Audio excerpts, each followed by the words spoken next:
Hello guys, welcome back to another video on JavaScript CRUD series. This is Gopi back again with another video. So in this video we are going to specifically discuss on the set delete click handler. What to do when I click on this delete button. That is what we are going to discuss. If in case this is the first time you are landing on this video or else in the YouTube channel, please consider subscribe to my channel because it actually motivates me to record more video. If in case you doesn't know who I'm a full stack web and mobile application developer having over a decade of experience. So let's get started with the actual topic today. Welcome back again. So in this video, we will be discussing about the implementation of this delete button. We haven't discussed anything about the event handler of the delete button. We just discussed how to validate. If I click on it, you will not get anything. Now let me go ahead and write some code in the JavaScript and test whether the click handler is working or not. This is the delete button. So here before the tag, I just wanted to add event click. Okay.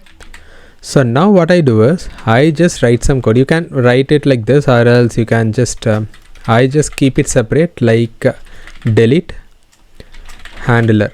Okay. It should be delete, not deleted.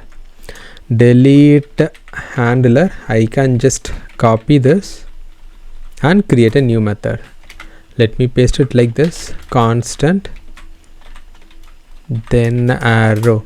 Now we know that I'm going to implement delete handler. First I wanted to understand whether the method invokes properly or not. For that I'm just adding some dummy event.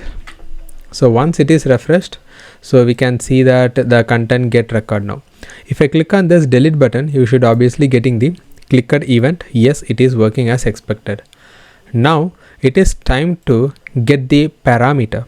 So what does that parameter means for? Whenever you wanted to delete any record, it should be against the ID. Why? Because we always wanted to make sure you are deleting a specific record. You cannot deleting whatever that comes in. Okay, so you have to delete a specific record. If I click on this delete button, let's say if I click on this delete button, then obviously I have to delete this record alone. I should not delete any other record. So how will I able to make sure that this record is deleted properly? And the deleting record is this one by ID. So whenever someone says ID, which is nothing but the unique identifier for that record, that is how all the projects are designed, and that is how the same my project is also designed. Now I need to get the ID of that specific record. How will I able to get it? I already have access to that ID. So I can use it here. So where I have here, since that is ID, I can directly pass it. I don't have to enclose, or I don't want it to put everything within a double quotes or single quotes, just the ID. Along with this ID, I need name. What is the need of name? The name need is it's a delete functionality, which means you are making delete to get removed from your DB. In that case, you always wanted to make sure the user doing it knowingly. So chances are there unknowingly we might have click on the delete button. So we don't want that to be happened. For that, we'll be just showcasing some confirm button and then get the confirmation from the user. Like, are you sure you wanted to delete this specific user's record? So for that, I need the name.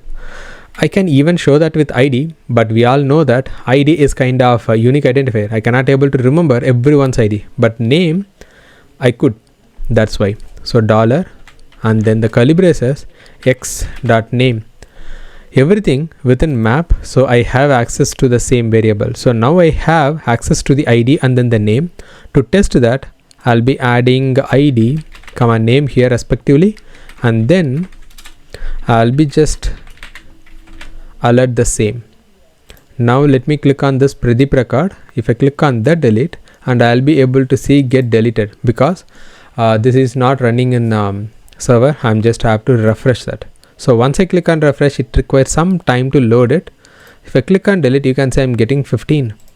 Okay, so name is not come. Let's see why it is not coming. Okay, for that I'll just print that up in the console.log of ID name. Okay, it should be name. So here you can see that when I click on any record delete button, you can see that specific ID and then the name of that specific user is getting printed in the console.log screen. So this means that we get the proper data in the JavaScript. So now I can go ahead and write some logic in this area. So as I explained previously, whenever you are about to delete a record, so it is always good to get confirmation from the user. To get confirmation from the user, we can use if condition and a predefined method confirm to get confirmation from the user. Here I'm going to use a template literal. In this template literal, I just ask a question: are you sure, spelling mistake, give me a moment, are you sure to delete dollar symbol, I'm just trying to append the name record. Okay, if user selected okay, or means if the user confirmed, then I'm going to delete it. Where is the delete endpoint? So let's see, do we have any delete endpoint written? No, we haven't written any delete endpoint so far. So let's write a code for delete endpoint. Where is the delete endpoint? I'm just going to invoke a specific method. So let me have delete record. This delete record will accept a parameter that is nothing but your ID. Let me create the same method. So I'll just try to have it here, constant record. Okay, delete record method, and then I will just get it here. Same way as like get all details and other stuff, I'm going to send one delete request from here. Here what we can do is I'm going to send a delete request, right? So fetch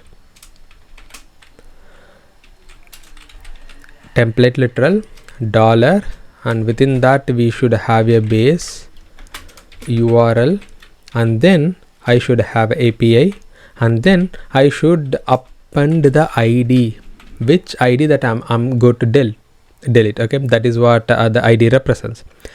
Keep in mind, we all know that this is a delete request, so this is going to return me a promise. Not only delete, fetch by default returns a promise. We can use a catch. But the thing is, what we need to understand, as per the REST standard, this mock API website will send me a response of the deleted content. Anyway, I'm not going to do anything with the deleted content, so I don't need this then at all. So as of now, I'm sending one delete request and getting a catch. So let me have a console.error of ER. That's it. If anything happens, then this method will take care of it. Okay, we can even shorten this, like remove this. Likewise, you can have it. Now, so far the default HTTP method for any fetch method is a get request.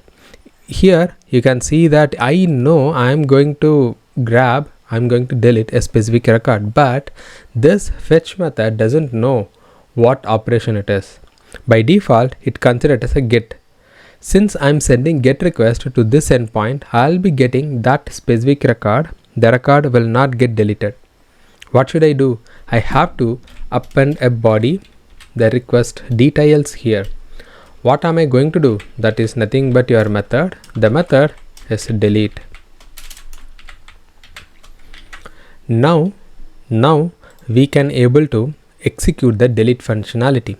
We should not stop it here, because once after a specific method is deleted, it is our responsibility to repopulate the record. Okay, so now we are done with it. Let's here you can see when I click on delete, I'm getting that specific confirmation back. I'm just clicking OK. So once after that OK, you can see nothing happened in the screen. If I refresh, you can see that specific record is being deleted. That's due to the content is not specifically refreshed, even though the request or response is properly going on. Get all detail. So what I'm doing now is you can see that after modifying the code, the change is not replicating. If this is the same thing you also getting, though what I can do is I will be just executing this method in the case of then. We all know that this then will execute only when the condition, the deletion is successful. I'm just making sure I wanted to repopulate this grid only when taking any other record and clicking on OK, so that you can see that the screen is repopulated now. So this is how we need to implement the delete record. To make sure if it is working fine or not, I am just trying to delete this record. You can see I'm clicking on OK. I just send a request and then delete the record. Once it is successful, I'm repopulating the grid. This is the best way. So let's check one more time. I'm going to delete this crystal akin record. When I click on delete, it just asks me for a confirmation. I can just click OK and then it will delete and then repopulate. Now you can see that the record is being deleted successfully. That's all for this video. If you like the series, so please go ahead, click like and click on the subscribe button. It motivates me a lot to record even more video content like this. If you need any specific series, or if you need any specific content over this kind of series, please let me know in the comment section. That would be helpful for me to get prepared for that and record a video series on over it. Thank you. We'll meet you on the next video. Bye bye.